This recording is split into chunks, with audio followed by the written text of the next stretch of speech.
Hi viewers, welcome to super power பக்தி channel. நான் இந்திரா. ஒரு வருஷத்துடைய 3வது தமிழ் மாதம் பங்குனி. இந்த பங்குனி மாசத்துல வர சுக்லபக்ஷ ஏகாதசி, அதாவது வளர்பிறை ஏகாதசியுடைய சிறப்புகள் என்னென்னங்கிறத இதுக்கு முன்னாடியே நாம ஒரு வீடியோவை போட்டிருக்கோம். அந்த வீடியோவை பார்க்காதவங்க, பார்க்கணும்னு நினைக்கிறவங்க அந்த வீடியோவுடைய லிங்கை இந்த வீடியோவுடைய டிஸ்கிரிப்ஷன் பாக்ஸ்ல தந்திருக்கேன். தயவு செய்து போய் செக் பண்ணிக்கோங்க.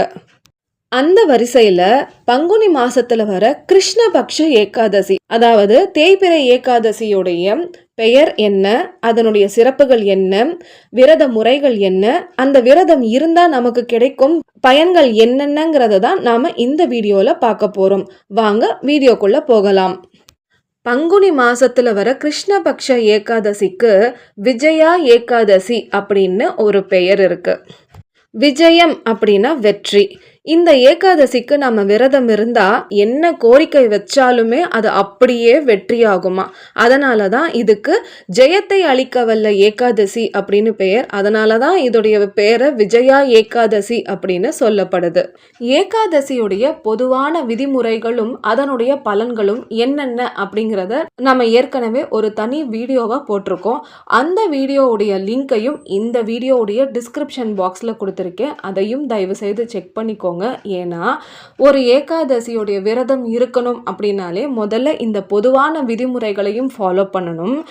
அதோடு சேர்த்து இந்த பர்டிகுலர் ஏகாதசி, நாம் எந்த ஏகாதசியை நாம் விரதம் இருக்கிறோமோ, ஃபார் எக்ஸாம்பிள் இப்போது நாம் பார்த்துட்டு இருக்கிறது பங்குனி மாத கிருஷ்ணபக்ஷ ஏகாதசி, அதாவது விஜயா ஏகாதசி. அந்த பொது விதிமுறைகளோடு சேர்த்து இந்த விஜயா ஏகாதசியுடைய விதிமுறைகளையும் நாம் ஃபாலோ பண்ணி தான் நம்ம விரதத்தை மேற்கொள்ளணும். சரி, விஜயா ஏகாதசி அன்னைக்கு கலசத்தை வச்சு பூஜை பண்ணணும். இந்த கலசத்தை எப்படி வைக்கணும்னா, 7 தானியங்களை ஒன்றன் மேல் ஒன்றாக பரப்பி அது மேலே தான் இந்த கலசத்தை வைக்கணும். அந்த 7 தானியங்கள் என்னென்னா, 1 நெல் இல்லைன்னா அரிசி, 2வது கோதுமை, 3வது பச்சை பயிறு, 4வது கடலை, 5வது எள், 6வது ரவை இல்லைன்னா பார்லி, 7வது உளுந்து. இந்த 7 வகையான தானியங்களை ஒன்றன் மேல் ஒன்றாக பரப்பி அது மேலே கலசத்தை வச்சு அந்த கலசத்தில் ஸ்ரீ நாராயணமூர்த்தியோடைய பிம்பத்தை அமைக்க வேண்டும். அதாவது நம்ம வரலட்சுமி நோன்புக்கு லக்ஷ்மி தேவியுடைய முகத்தை, அதாவது பிம்பத்தை வச்சு நம்ம வழிபடுறோம் இல்லையா, அதே மாதிரி இந்த கலசத்தில் ஸ்ரீ நாராயணமூர்த்தியோடைய பிம்பத்தை வச்சு நம்ம வழிபட வேண்டும். அந்த வழிபாடு எப்படி இருக்குன்னா, விதிப்படி பூஜை செய்யணும்.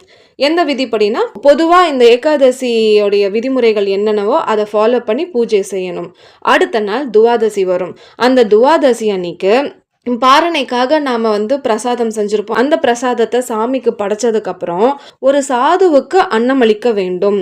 அதாவது வீட்டுக்கு வந்த விருந்தினருக்கெல்லாம் நம்ம அன்னமளிக்க கூடாது. முதல்ல அன்னைக்கு ஒரு சாதுவை தேடி கண்டுபிடிச்சு அவருக்கு தான் நாம் முதல்ல அன்னமளிக்கணும். அதுக்கப்புறமா அவருக்கு நாம் வச்சு பூஜை செஞ்சோம் இல்லையா, இந்த ஏகாதசியில் கலசத்தை வச்சு, அந்த கலசத்தை அவருக்கு நாம் கொடுத்துடணும். இதுக்கப்புறம் தான் நாம் பாரணையை செஞ்சு விரதத்தை முடிக்கணும்.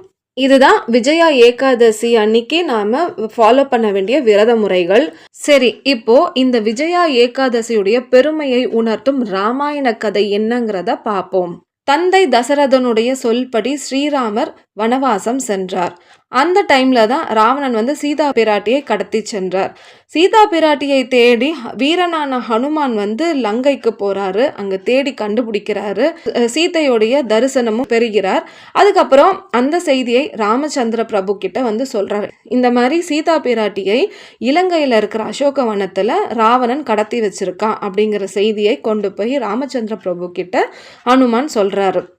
அப்போ ராமர் என்ன யோசிக்கிறார்னா, எப்படி இந்த கடலை நம்ம கடந்து போகணும், கடந்து போய் எப்படி அந்த அசுரனை நம்ம வெற்றி கொள்ளணும் அப்படிங்கிறத யோசிச்சுட்டு இருக்காரு.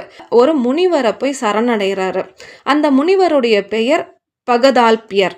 பகதால்பியர் முனிவர்கிட்ட போயிட்டு, இந்த மாதிரி நான் இந்த கடலை கடக்கணும், அப்புறம் அந்த அசுரனை வெல்லணும், இந்த 2த்துக்கும் எனக்கு கரெக்டான உபாயம் என்ன அப்படிங்கிறத சொல்லுங்க அப்படின்னு சொல்லி வேண்டி நிற்கிறாரு. அதுக்கு அவர் வந்து விஜயா ஏகாதசியை விதிமுறைகளோடு ஃபாலோ பண்ணி நீ விரதம் இருந்து அதை பாரணை செஞ்சு முடிச்சிரு. இந்த மாதிரி பண்ணனா உனக்கு கண்டிப்பாக வெற்றி கிடைக்கும் அப்படின்னு சொல்கிறாரு. அவருடைய சொல்படி ஸ்ரீராமரும் இந்த விஜயா ஏகாதசியை விதிமுறைகளோட ஃபாலோ பண்ணுறாரு, பாரணை செஞ்சு முடிக்கிறாரு. அந்த புண்ணியத்தால தான் அவருக்கு கடலை எப்படி கடக்கணுங்கிற ஐடியாஸ்லாம் கிடைக்குது. வானர கூட்டத்தை சேகரிக்கணுங்கிற ஐடியாஸ் கிடைக்குது. அப்புறம் அந்த ஃப்ளோட்டிங் பிரிட்ஜ்லாம் வந்து பண்ணுறாரு இல்லையா, மிதக்கும் கல்லை வச்சு ஒரு பிரிட்ஜு செஞ்சு அந்த பிரிட்ஜில் தான் வானர சேனையோட கடலை கடந்து போய் ராவணனை வெற்றி கொள்கிறார். அதுக்கப்புறம் அந்த வெற்றியோட அயோத்தியைக்கும் திரும்பி போய் பட்டமும் சூட்டிக் கொள்கிறார். ஸோ இந்த விஜயா ஏகாதசியோடைய பெருமை என்னன்னா, துன்ப கடலை கடக்கும் சக்தி கொடுக்கும் ஏகாதசி வந்து விஜயா ஏகாதசி. அது மட்டும் இல்ல, வெற்றியையும் தரும் ஏகாதசி விஜயா ஏகாதசி. ஸோ இந்த வீடியோவை பார்க்குற நீங்களும் இந்த விஜயா ஏகாதசியை விதிமுறைப்படி ஃபாலோ செஞ்சு உங்களுடைய நியாயமான கோரிக்கைகள் நிறைவேற என்னுடைய பிரார்த்தனை. இந்த வீடியோ உங்களுக்கு பிடிச்சிருந்தா லைக் பண்ணுங்கள், ஷேர் பண்ணுங்கள், சப்ஸ்கிரைப் பண்ணுங்கள். தேங்க்யூ.